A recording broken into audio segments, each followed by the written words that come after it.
తప్పకుండా video like share comment చేయండి. ఇవన్నీ ఆంటీ వాళ్ళ కోసం తెప్పించినాయి, అందుకే కొన్ని వస్తాయి. నిన్న మన వచ్చిందైతే అన్బాక్సింగ్ చేయలేదు, నేను పెళ్లి బిజీలో ఉండి.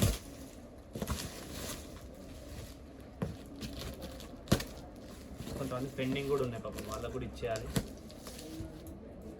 కలర్స్ అయితే చాలా బ్యూటిఫుల్ కలర్స్ చూసారు కదా, ఎంత బాగున్నాయి. సో ఫుల్ వీడియో అయితే తప్పకుండా పెట్టేస్తున్నాను, కంటిన్యూగా చూసేయండి. మనకి హిట్ అయిందంటే ఇదే కదా రాయల్ బేర్లో, మనం దీని గురించి చెప్పనక్కర్లేదు. ఎందుకంటే మా యొక్క ఈ సీకో పట్ల హైలైట్ హిట్ చేసింది ఈసారి కాబట్టి ఈసారి మర్చిపోలేము. సో ఫుల్ వీడియో కూడా పోస్ట్ చేస్తాను, కంటిన్యూగా చూసేయండి.